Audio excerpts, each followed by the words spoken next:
This video is related to 30th of April, and first we'll be discussing the homework that I gave you in the last class.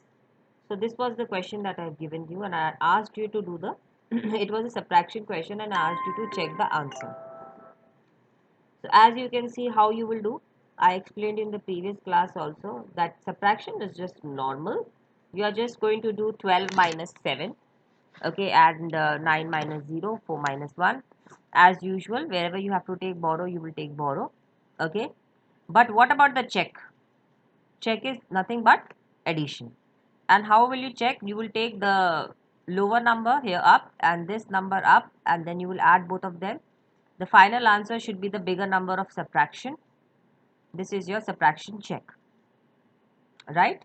Now let's move on to the next question for next exercise wherein you have missing number.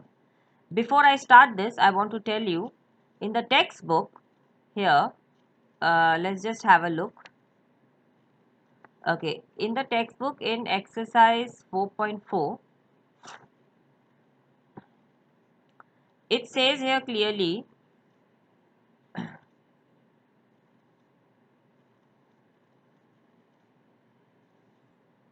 this is exercise 4.4.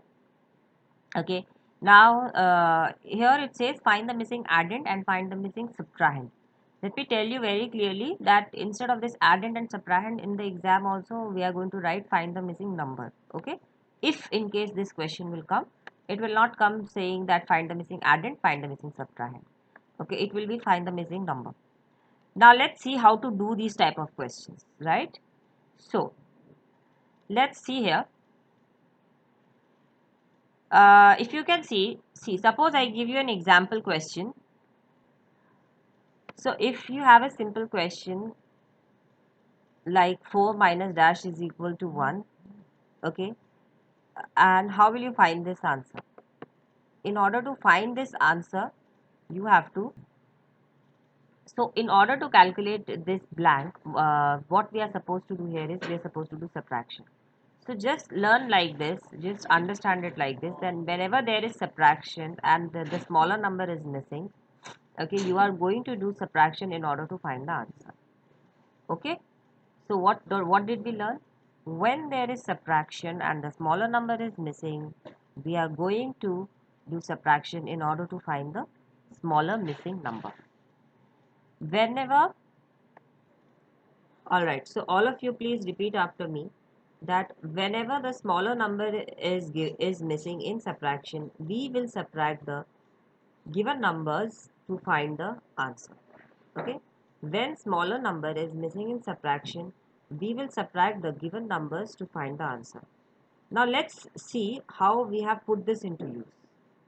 Okay, I'll show you the questions here that are given in the exercise. Two questions I have done, one question you will do. So this was the question, original question. 441 plus something will give you 709. Sorry, this we'll do later. This was the question. 538 minus something will give you 381. So how are you going to do it? You are simply going to take this number, put it here.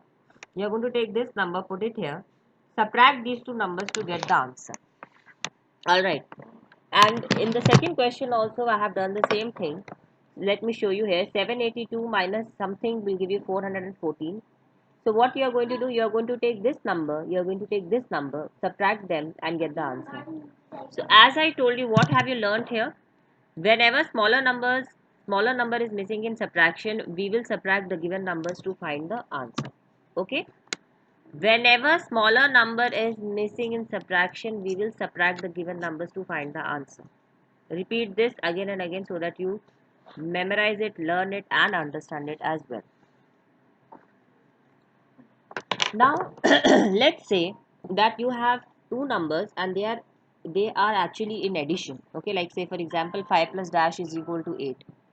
So how are you going to calculate this, filling the blanks here? You will do 8 minus 5 is equal to 3.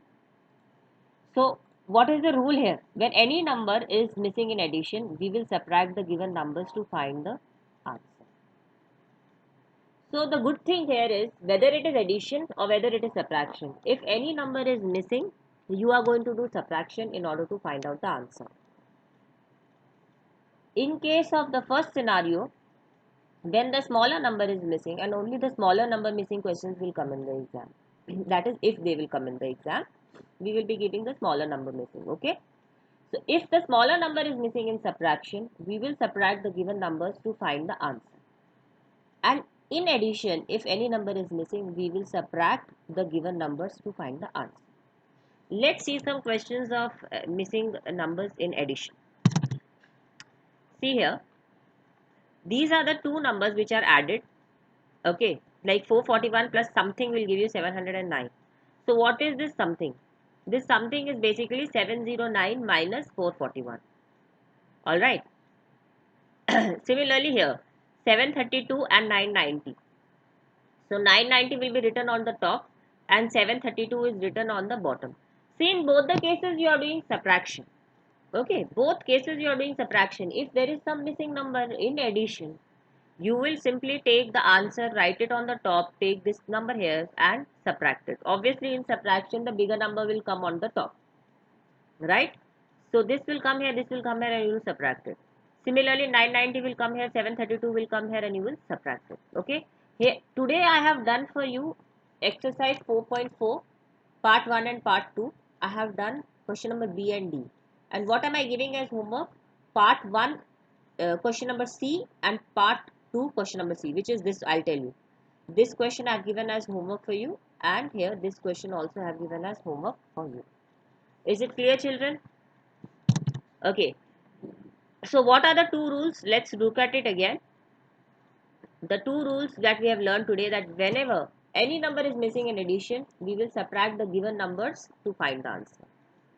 Whenever smaller number is missing in subtraction, we will subtract the given numbers to find the answer. Alright? Thank you, students.